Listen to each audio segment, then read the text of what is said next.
Hello friends, welcome back to my channel, welcome back to me and my mom. तो आज के যাদের ব্যাপারে কথা বলতে চলে এসেছি, যেই চ্যানেল নিয়ে কথা বলতে চলে এসেছি, তো আমার প্রচণ্ড ফেভারিট চ্যানেল এটা। আমি তাদেরকে নিয়ে কোনো কন্ট্রোভার্সি সেইভাবে করতে আসিনি, কন্ট্রোভার্সি একদমই করতে আসিনি। আমার কিছু মনের কথা আমি শেয়ার করতে এসেছি। এই কিছুদিন ধরো দেখছি, স্পেশালি এক দুদিন ধরো, যে অনেকে এই নিয়ে ভিডিও করছে। হ্যাঁ, আমি ইনসাইড আউটের কথা বলছি। ইনসাইড আউট নিয়ে ভিডিও করছে, তো নানা লোকে নানা রকম কথা বলছে, কন্ট্রোভার্সি ক্রিয়েটাররাও ভিডিও করছে। এই যে ওদের এই সাকসেসটা, আর সাকসেসের ফলে কি হয় যে কিছু ক্ষেত্রে আমরা ওটাকে হাম্বেলভাবে, আমরা হাম্বেল কেউ থাকে, আর কেউ একটু হলে একটু ওভার কনফিডেন্স এসে যায়, একটু লাইক প্রাউডনেস এসে যায়। তো সেটা নিয়ে অনেক রকম কথা হচ্ছে, স্পেশালি ওদের যে প্রোডাক্ট এন্ডোর্স করে, তো সেটা নিয়ে অনেক কথা। দেখো, ওই প্রোডাক্ট নিয়ে আমি কিছু বলতে চাই না, কারণ ওটা নিয়ে অনেক ক্রিয়েটার অলরেডি বলে দিয়েছে। প্লাস অর্পিতা, মানে যেই ওনার, ফিমেল ওনার যে আছে, অর্পিতা ইনসাইড আউটের ফিমেল ওনার, সে যে মানে বুটিকটা আছে, সে কি মানে প্রাইসে তার প্রোডাক্টগুলোকে, শাড়িগুলোকে সে বিক্রি করছে। ধরো একটা কম প্রোডাক্ট, মানে ধরো একটা কম দাম, যেটা ধরো একটা শাড়ির 500 টাকা দাম, আর সে ওটাকে হয়তো 5,000-এ বিক্রি করছে। তো ব্যাপারটা না, দেখো এইটাতে আমি কালকে ওয়ার্ল্ড অফ মামুনের আমি ভিডিও দেখেছি। দেখো এইটাতে এটা হয়, এটা নিয়ে বলে লাভ নেই, কারণ এইটা এই জন্য হয় কারণ আমরা আমাদের লোকাল মার্কেটেও এটা দেখি আর কি। কারণ দেখো, ধরো একটা খুব ছোট দোকানে গেলাম, সেখানে কিন্তু একটা ওই শাড়ির দাম ধরো শপার স্টপে মানে আরও অনেক বেশি হয়। সাউথ সিটি মল বলো, শপার স্টপ বলো, ধরো একটা 500 টাকার শাড়ি, ওখানে কিন্তু 5,000। তো এটা হয়, এটা ব্র্যান্ড টু ব্র্যান্ড ভ্যালু হিসাবে লাইক এটা ডিপেন্ড করে। সেটা নিয়ে আমি কিছু বলছি না, আমি প্রথমে ওদের খুব পজিটিভ পয়েন্টগুলো বলতে চাই। দেখো, inside out the one and only channel, যেটা থ্রু দিয়ে আমার ইউটিউবে মানে এইসব ব্লগিং নিয়ে জানা। কারণ একটা সময় আমি যখন জব করতাম, তখন ওই কোভিড সিচুয়েশন হয়নি, তখনও লকডাউন হয়নি। লকডাউনের পরের থেকে কিন্তু আমি এই ইউটিউবে আমার আসা, তার আগে কিন্তু আমি যেরকম নর্মাল জব সবাই করে ওরকমই করতাম। তো আমার কিন্তু, হ্যাঁ এটা ঠিক, আমার ক্রিয়েটিভ ফিল্ডের দিকে বরাবর খুব ইন্টারেস্ট, কিংবা কোনো বিজনেস লাইক বুটিকে, লাইক এই যে বুটিক নিয়ে বলছিলাম, বুটিকে বসে কাজ, মানে এই ধরনের কাজ আমার একটু অন্যরকম কাজ। এই 10টা থেকে লাইক 10টা 6টা যেটা রেগুলার জব হয়, ওটাতে অতটা আমার প্যাশন নেই। ওটা দেখো, আর্নিংয়ের জন্য সবাই সব কিছুই, সবার তো কাজ করতেই হবে, তাই না? কিন্তু একটা passion is different thing and making money is different thing. So আমার প্যাশন এগুলোতে বরাবরই ছিল, ক্রিয়েটিভ ফিল্ডে। এইবার আমার মা প্রথম থেকে খুব ইউটিউব ভক্ত, কিন্তু আমার মা খুব ব্লগ দেখে। মা চাইলে মাও জয়েন করতে পারে, কারণ ইনসাইড আউটের খুব বড় ভক্ত আমার মা, তো সেটা মা চাইলে জয়েন করতে পারে। এইবার ব্যাপারটা হলো, হ্যাঁ আমি আমারটা বলছি, এবার ব্যাপারটা হলো, তো যখন প্রথম এই মা ইউটিউব দেখতো, মা জানতোই না যে ইউটিউবে মানে আর্নিং করা যায়। মানে কি ব্যাপার যে ইউটিউব থেকে সবাই আর্ন করছে। একদম প্রথম আমার মা আমাকে বলেছিল যে ইনসাইড আউট, এই যে চ্যানেলটা, একজন হাজব্যান্ড ওয়াইফ আছে, তখন পূজা, আর পূজা তো আমার ভীষণ ফেভারিট, অর্পিতার বোন পূজা। তো পূজা তখন এখানেই থাকতো, এখন তো হায়দ্রাবাদে পূজা আছে। তো ভাই মানে দুই বোন আছে, আর হাজব্যান্ড মানে ওয়াইফ দুজনেই চাকরি করে, আর ওরা ব্লগ করে। মানে ব্লগ, হোয়াট ইজ ব্লগ? তখন কিন্তু ব্লগের মানেও জানতাম না। আমি জানতাম অমিতাভ বচ্চন ব্লগ করে, BLOG, ওই ব্লগটা, যেটা হলো লাইক লিখে, যেটা মানে টুইটারে টুইট করে, ব্লগ করে, ওখানে তার মানে অনেক কিছু লেখে আর কি। ওই ব্লগটা আমি জানতাম। ব্লগার ডিফারেন্ট, দু রকমের আছে। একটা হলো লাইক ওরালি, যেটা আমরা ব্লগ করছি, আর একটা হলো রিটেন, যতদূর আমি জানি। এবার আমি ওই ব্লগটা জানতাম। আমি তখন যখন প্রথম চ্যানেল শুরু করেছিলাম, আমি আবার আমার টাইটেল ওই ব্লগ লিখতাম, BLOG, কিন্তু blog is different, VLOG is blog. So এইবার ব্লগটা কি, ব্লগ তারপরে জানলাম যে নিজস্ব লাইফস্টাইলে যা আমরা করছি আর কি, সেটা আমরা আমরা অ্যাজ আ মানে ওটা আমরা শেয়ার করছি, আমরা ওটাকে ক্যামেরা বন্দি করে আমরা ওটাকে এডিট করে সুন্দর পার্ট টু পার্ট।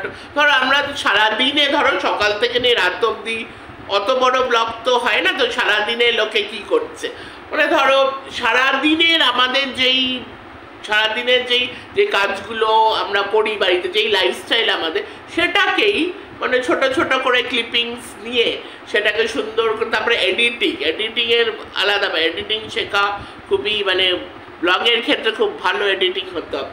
সো তারপরে জানলাম তো দিস ইজ ব্লগ, এটাকে ব্লগ বলে।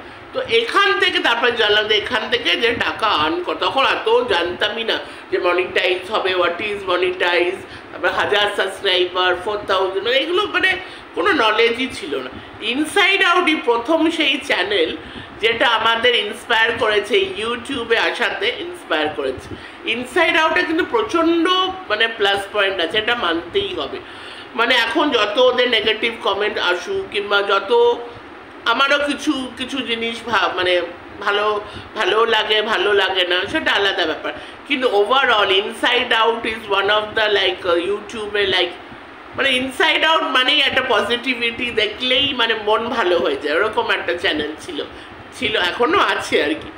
কিন্তু ইনসাইড আউটের মধ্যে প্রথম যে সিম্পলিসিটিটা ছিল, যেই একটা মনে হয় নিজেদের একটা ফিল হতো, যেহেতু আমাদের নিজেদের, সৌহার্দ্যটা আমাদের নিজেদের, অর্পিতা আমাদের নিজেদের, পূজাকে আমার খুবই ভাল লাগে। পূজা তো এখন ওদের সাথে থাকে না, এখন নিজের মতো থাকে, কিন্তু পূজা হায়দ্রাবাদে থাকে, আর পূজা আমার প্রচণ্ড ফেভারিট। এই পূজার মধ্যে এই আরেকটা এক্সাম্পল, পূজা, অর্পিতার বোন পূজা, মানে যে কিনা এত হাইফাই চাকরি করে, but she is such a simple person, মানে বোঝাই যায় না যে এত হাই লেভেল, আর মেয়েটা প্রচণ্ড শিক্ষিত, এত হাই লেভেলেরও কাজ করে।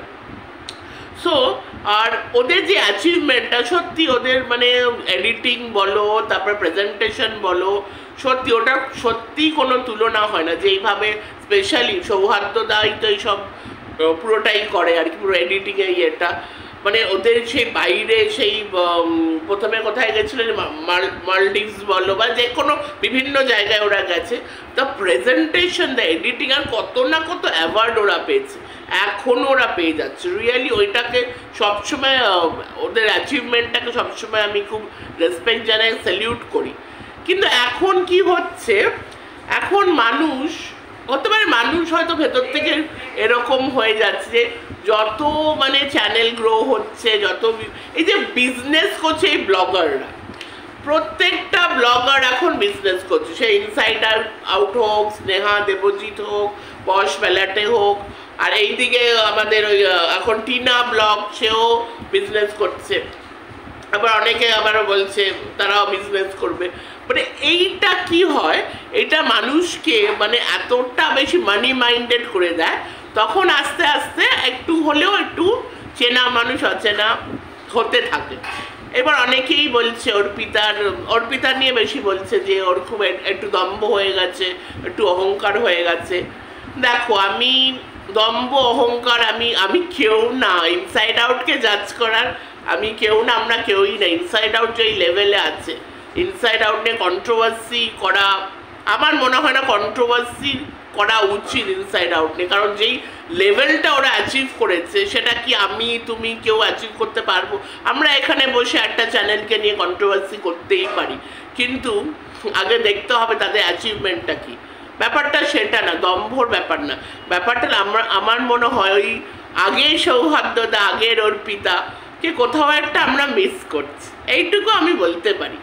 কিছু ওদের মধ্যে একটা চেঞ্জেস এসছে, সেটা বলতে পারি। আর কুলফিকে তো আমি এত ভালোবাসি, অনেকেই কমেন্ট করে যে কুলফিকে একটু কম অ্যাটেনশন দেওয়া হচ্ছে। দেখো ওদের, আর হ্যাঁ বাচ্চাটার ব্যাপারে তো আমি বলতামই, মানে এত কিউট বাচ্চা, যেরকম এইদিকে আমার তোমাদের মেহু বলে যেটা আছে, মেহু সবাই তোমরা চেনো মেহুকে যেরকম ভীষণ ভালোবাসি আমি, তেমনই ওদের যে বাচ্চাটা রিহু, তাই না? রিহু নাম না? হ্যাঁ, রিহু এত কিউট একটা বাচ্চা, আর কি সুন্দর করে কথা বলে। তো হ্যাঁ ঠিক আছে, এটা হতেই পারে বাচ্চা আসার পর যে ওদের পেট ডগটা আছে, একটু হলে বাচ্চার দিকে অবভিয়াসলি বেশি এটা অ্যাটেনশন ওদের দিতেই হবে, কিন্তু এত কুলফি, এত সুইট, এত কিউট, সামহাও আমার মনে হয় হ্যাঁ এটা ঠিকই কুলফিকে আগের মতন অ্যাটেনশনটা মানে একদম প্রথম প্রথম কুলফিকে যেটা দেওয়া হতো সেটা একটু হলেও কম হচ্ছে। আর বাচ্চা নিয়ে আমি এটাই বলবো, আমরা ওরা যেইভাবে ট্রাভেল করে আমার রিয়েলি ভয় লাগে, মানে বাচ্চাটা খুবই অ্যাক্টিভ, এটা ঠিকই, মানে এরকম বাচ্চা আমি দেখিনি একটুকু বয়স থেকে, যখন ওকে তুলে উঠাচ্ছে, ঘুম থেকে উঠাচ্ছে, এই নিয়ে যাচ্ছে, এখানে নিয়ে যাচ্ছে, এই জায়গা নিয়ে যাচ্ছে, ওই ওই জায়গা ওই ওই পার্টিকুলার এই সব জিনিসগুলোতে আমারও একটু মানে খারাপ লাগে, একটু চিন্তা হয় বাচ্চাটার জন্য। আর ওদের জন্য আমার চিন্তা হয়, মানে ওরা মানে একটা নেশার মানে like very possess about their channel, about the business, মানে এই করতে করতে না ওরা ওরা হ্যাঁ এটা মা এবার একটু বলুন, তোমার খুব পছন্দের চ্যানেল, মানে ওরা কোথায় নিজেদের হারিয়ে ফেলছে এই অবধি আমি বলি, আমার মা বলি। আমি একটা কুক করছি এই জন্য জাস্ট একটু বলতে এসেছি, ওই বলবে, ও আমার থেকে ভালো বক্তা এসব নিয়ে, তা খুব গুছিয়ে কথা বলে আর খুব পোলাইটলি যাক নির্বাসন। ওরা না একটা ঘোরের মধ্যে আছে, একটা মানে হ্যাঁ করো তোমরা, অর্জন করো, পয়সা অর্জন করা, পয়সা থাকা ভালো, বললো না যে কোনো, ওর একটা কথা বলেছিল যে মানি হচ্ছে মানে আমরা মানির পেছনে ছুটছি, মানির টাকার পেছনে ছুটছি, এখন তো বুঝলে তোমরা, মানে ভিউয়ার্সদেরই বলছে যে টাকাটা কোথায়, ইয়েস টাকাটা দরকার, কারণ সৌহার্দ্যের হঠাৎ করে শরীর খারাপ হয়েছিল, তখন একটা দিন খারাপ লাগে যে ভিউয়ার্সরাই তো আজকে ইনসাইডার তৈরি করেছে, ভিউয়ার্সদের জন্যই তো আজকে ইনসাইডার হচ্ছে, যদিও ওরা আউট অ্যান্ড বিয়ন্ড অনেক রকম ব্যবসা করেছে, ব্যবসা করছে, এটা কি ভিউয়ার্সদের একটুখানি মনক্ষুণ্ণ হয়েছে, তার কারণ ভিউয়ার্সদের একটু জাস্ট ইনসাল্ট করা, তার কারণ বললো না যে পেড প্রমোশন, মানে ভিউয়ার্স একটা কথা বলছে যে তুমি এরকম, সেটাও কি পেড। আর আরেকটা সংস্থাকে ওরা খুব প্রমোট করে, ফুল আর কি, ফুল সংস্থা, সূর্যমুখী ফুল সংস্থা, ওটার নাম আমি নেব না, যেখানে ওরা মল দেখতে বিদেশে ভ্রমণ করেছিল, ওদেরও অনেক ওখানেও কিছু একটা বিজনেস ওরিয়েন্টেড ব্যাপার ঘটেছে। তা একটু হলেও আমি দেখতে পাচ্ছি যে ফিমেল যিনি ওর ভেতরে একটু পরিবর্তন এসছে, আর একটু অহংকার এসছে।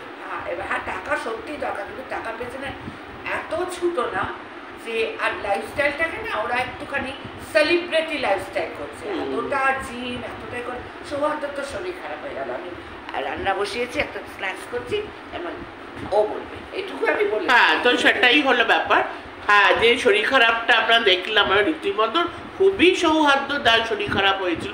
আমার মনে ওরা এক্সেসিভলি ওই মা যেটা বললো সেলিব্রিটি লাইফস্টাইল মেনটেন করে, আর এই ধরনের মানে এই যে মানে এই বেরোচ্ছে, এই খাচ্ছে, এই যাচ্ছে, এই আছে, আর এটাও সত্যি এই যে জিমিংয়ের ব্যাপারটা, সৌহার্দ্যটা যে এক্সেসিভ লেভেলে জিম করে, এটাও কিন্তু ঠিক না। আমরা অনেক সেলিব্রিটির ক্ষেত্রে আমরা শুনেছি, ইভেন ওই যে সিদ্ধার্থ শুক্লা যে খুব ইয়াং এজে মারা গেল, সেটাও কিন্তু জিমের ব্যাপার, মানে যারা ছেলেরা খুব এক্সেসিভ জিম করে, তারপর অনেক রকম মেডিকেশন নিতে হয়, অনেক রকম ওষুধেরও ব্যাপার থাকে, তো সেটার জন্য নাকি হার্টের অনেক রকম প্রবলেম হয়, আর এটাও হার্ট অ্যাটাকও খুব হয়। এটা আমরা বহু সেলিব্রিটি দেখেছি এরকম।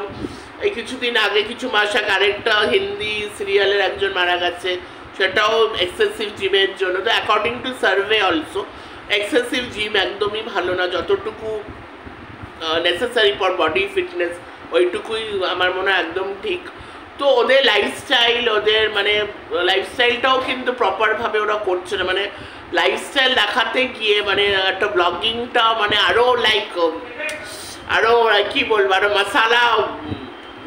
আরও মশালা স্পাইস ঢালতে গিয়ে ব্লগিংয়ের মধ্যে ওদের কিন্তু শরীরও এফেক্ট করছে। আর কোন বাচ্চাটারও মাঝের মধ্যে শরীর খারাপ হয়, সর্দি কাশ, সেগুলো তো লেগে, আর যেখানে একটুকু বাচ্চা আছে আমার মনে হয় একটু ওদের কেয়ারফুল হওয়া উচিত। দেখো আমি প্রথমেই বলেছি, আমি কোনো কন্ট্রোভার্সি করতে বসিনি, কিন্তু যেই ভালোবাসার চ্যানেলটার মধ্যে আস্তে আস্তে একটু একটু করে যে চেনা মানুষগুলোকে হয় না, ব্লগিং এমনই একটা জিনিস, ধরো কোনো চ্যানেলকে আমরা দেখতে দেখতে হয় না একটা ভালো লাগে, যেরকম আমি তোমাদের মেহুর চ্যানেলের কথা বললাম, সঙ্গীতা, আমি বলতে চাই এখানে লিভিং উইথ রাহুল বলে ওরা ওই চ্যানেলটাও কিন্তু অনেক লাখের, ওনারাও খুব ভালো, যাই হোক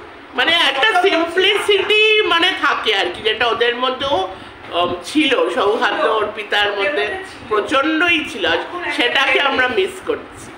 আর হ্যাঁ, যখন ওরা আবার ওই বাড়িতে যায়, তারপরে আর বাবার তো তুলনাই নেই, সৌহার্দ্যদার বাবার তুলনাই নেই। আর অর্পিতার বাবার মানে এত রেসপেক্টফুল একজন মানুষ। আর এটা নিয়ে অনেকে কথা হয় যে কেন কম ওখানে যাওয়া হয়, ওইগুলো নিয়ে আমি বলছি না। অনেকেই কমেন্ট করে কেন এত কম সময় এত এখানে এদিক ওদিক তোমরা যেতে পারো, এত কিছু লাইফস্টাইল, এত ল্যাভিশলি আছো, বাবা মারা ওখানে আছে, ওদের সাথে এত কম সময় কেন থাকো, মানে অর্পিতার ক্ষেত্রে না, আমি অর্পিতারটা বলছি। হ্যাঁ, তো সেই ক্ষেত্রেই মানে মনে হয় চেনা লোকরা, আমি দেখো দম্ভ অহংকারী আমি ওইদিকে বলছি না, আমি বলছি চেনা লোকটা, চেনা মানুষগুলোকে অচেনা হয়, ওদের মধ্যে যে সিম্পলিসিটি ছিল, যে ইনসাইড আউট আমাদের ইন্সপিরেশন, যে ইনসাইড আউট আমাদের পজিটিভিটি দিয়েছিল, যেটার জন্য বহু মানুষ এই ব্লগিংয়ের সেক্টরে এসছে, ব্লগিংয়ের এই বহু মানুষ ইন্সপায়ার হয়ে তারপর ব্লগ চ্যানেল খুলেছে। তো আমার মনে হয় যত উঁচু লেভেলেই তুমি যাও না কেন, সিম্পলিসিটি কখনো হারিও না, তাহলে কিন্তু ভালোবাসাটা কমে যায়, আর কিছুই না। ভালোবাসা কখনো কতটা আমরা ল্যাভিশ লাইফস্টাইল দেখাচ্ছি, কতটা মানে মানুষকে স্পাইস দেওয়ার জন্য, মানুষকে আরও এন্টারটেন করার জন্য, আরও ভিউজ দেখো, ভিউজ তো হবেই, ভিউজ তো ওদের তো একটা সাংঘাতিক ফেস ভ্যালু হয়ে গেছে, ওদের এমনি ভিউজ হবে, কিন্তু ওদের যেই সিম্পলিসিটিটা ছিল, যেটা নিয়ে এত ওরা স্ট্রাগল করে এত এই পজিশনে এসছে, সেটা কোথাও হারিয়ে যাচ্ছে, সেটাই খারাপ লাগার বিষয়। তো আশা করি সেটা আবার আমরা ফিরে পাবো, আমরা তো রোজই ব্লগ দেখে আশা করি সেটা আমরা ফিরে পাবো, সেটাই বলার আর কি। চলো bye, take care, love you all, এইটুকুই আমি রাখলাম। আমি তো কন্ট্রোভার্সি করতে বসিনি এখানে। দেখো, আমার কন্ট্রোভার্সি আমি বিশ্বাস করি না কন্ট্রোভার্সি করতে হবে বলে একদমই তাদের এখন ছুলে ফেলে দিতে হবে, মানে একদমই খারাপভাবে তাদের বলতে হবে। অনেক কিছু একই কথা কিন্তু ভালো করেও বলা যায়, তো সেটাই বললাম, সেটাই তোমাদের সাথে শেয়ার করলাম। তো চলো bye, take care, love you.